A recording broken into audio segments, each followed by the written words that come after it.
തെളിവുകളുണ്ടെന്നാണ് നമ്മൾ കേവലം സിമി റോസ്ബൽ ജോൺ പറയുന്നത്. കഴിഞ്ഞ കുറച്ച് ദിവസങ്ങളായി അവർ മാധ്യമങ്ങളിലൂടെ സംസാരിക്കുന്നുണ്ട്. തെളിവുകളുണ്ട് എന്നാണ് സിമി റോസ്ബൽ ജോൺ ഇന്ന് കുറച്ചൊരു ആഡ് ചെയ്യുന്നത്. അതായത് ഈ പണം കൊണ്ടുവന്നതിനും ഒപ്പം ഈ നേതാക്കൾക്ക് പദവി ലഭിച്ചതിനും വനിതാ നേതാക്കൾക്ക് അനർഹരായവർ എന്നവർ പറയുന്ന ആളുകൾക്ക് പദവി ലഭിച്ചതിനും മറ്റും തെളിവുകളുണ്ട് എന്ന് പറയുമ്പോൾ വരും ദിവസങ്ങളിലും സ്ഫോടനാത്മകമായ പലതും സിമി റോസ്ബൽ ജോണിൽ നിന്ന് പ്രതീക്ഷിക്കാം. ഒപ്പം ഈ ഇവർക്ക് പിന്തുണയുമായി ആരെങ്കിലും രംഗത്ത് വരുന്നുണ്ടോ? നമുക്കറിയാം, ഒരു ലിസ്റ്റ് ഓഫ് ലീഡേഴ്സ് ഉണ്ട് കോൺഗ്രസിൽ. പലതവണയായി കോൺഗ്രസ് പാർട്ടിയോട് അകന്നവരോ അല്ലെങ്കിൽ പുറത്താക്കപ്പെട്ടവരോ ആയ ഒരുപാട് നേതാക്കളുണ്ട്. അതിൽ നമുക്ക് പേരെടുത്ത് ഒത്തിരി ആളുകളുടെ പറയാൻ കഴിയും. പത്മജ വേണുഗോപാൽ കോൺഗ്രസിൽ നിന്ന് പുറത്തുപോയ ആളാണ്. സിമി റോസ്ബൽ ജോൺ ഇപ്പോൾ അവരെ പുറത്താക്കി. ലതിക സുഭാഷ് കോൺഗ്രസിനോട് വെല്ലുവിളിച്ച് വലിയ തോതിൽ വെല്ലുവിളി നടത്തി ഇപ്പോൾ CPM-ന്റെ സഹയാത്രികയാണ്.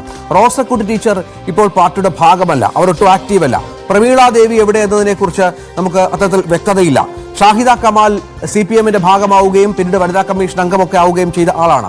ശോഭന ജോർജ് പാർട്ടിയുടെ MLA ആയി 2 തവണ MLA ആയ 3 തവണ MLA ആയ ശോഭന ജോർജ് ഇപ്പോൾ CPM-ന്റെ ഭാഗമാണ്.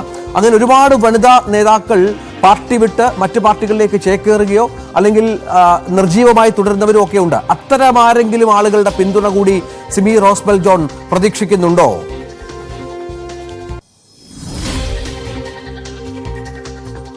രഞ്ജിത്ത്, സിമി ഇതിനോടകം തന്നെ ഈ പറഞ്ഞ എല്ലാ വനിതാ നേതാക്കളുമായി സംസാരിച്ചു. പത്മജ വേണുഗോപാൽ, ലതിക സുഭാഷ്, ഷാഹിദ കമാൽ അടക്കമുള്ള CPM-ൽ കോൺഗ്രസിൽ നിന്നും പുറത്തായ അല്ലെങ്കിൽ പുറത്താക്കപ്പെട്ട, വിട്ടുപോയ അല്ലെങ്കിൽ കോൺഗ്രസിൽ തന്നെ അതൃപ്തിയുമായി നിൽക്കുന്ന പല വനിതാ നേതാക്കളോടും താൻ സംസാരിച്ചു.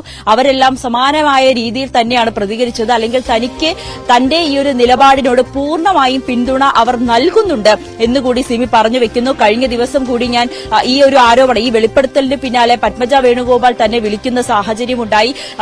പത്മജ വേണുഗോപാലും പറഞ്ഞത് താനും ഇതേ കാര്യങ്ങൾ പറഞ്ഞുകൊണ്ടാണ് പാർട്ടിയിൽ നിന്നും പുറത്തുപോയത്.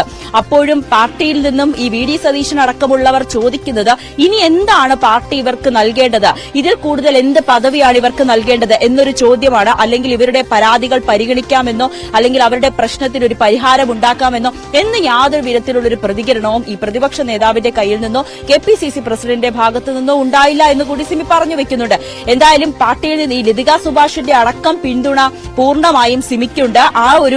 ആ ഒരു പിൻബലം. ഒപ്പം സിമി ഒരു കാര്യം കൂടി പറഞ്ഞു വെക്കുന്നുണ്ട്, തനിക്ക് പാർട്ടിയിലെ തന്നെ ചില മുതിർന്ന നേതാക്കളുടെ പിന്തുണയുണ്ട്. ആ പിന്തുണയോടുകൂടി തന്നെയാണ് ചില പരാതികൾ തന്നിലേക്ക് എത്തുന്നതും.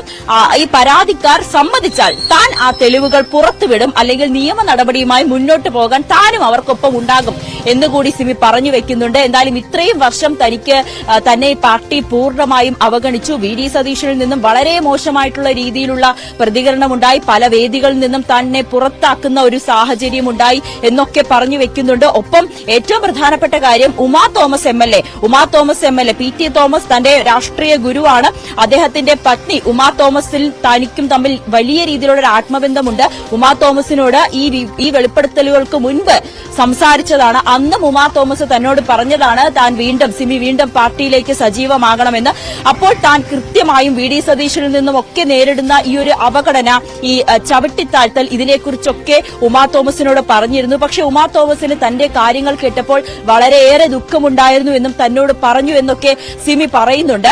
മറ്റൊരു പ്രധാനപ്പെട്ട കാര്യം, തൃക്കാക്കര നിയമസഭാ തിരഞ്ഞെടുപ്പിൽ ഉമാ തോമസിനെതിരെ നമുക്കറിയാം, ദല്ലാൽ നന്ദകുമാർ ഈ ഉമാ തോമസ് സ്ഥാനാർത്ഥിയായി നിന്ന സമയത്ത് അതിനുശേഷം ജയിച്ചതിന് ശേഷം ദീപ്തി മേരി വർഗീസിനെതിരെ ഒരു പരാതി നൽകിയിരുന്നു. അതായത് ദീപ്തി മേരി വർഗീസ് ഉമാ തോമസിനെതിരായി, പാർട്ടിക്കെതിരായി വോട്ട് ചെയ്തു എന്നുള്ളൊരു ആരോപണം ദല്ലാൽ നന്ദകുമാർ അന്ന് ഉന്നയിച്ചു വന്നിരുന്നു. അന്ന് ദീപ്തി മേരി വർഗീസ് മാനനഷ്ട കേസ് കൊടുക്കുമെന്ന് പറഞ്ഞതല്ലാതെ കേസുമായി മുന്നോട്ട് പോകുവാനോ തുടർ നടപടികളിലേക്കോ ഒന്നും പോയിട്ടില്ല.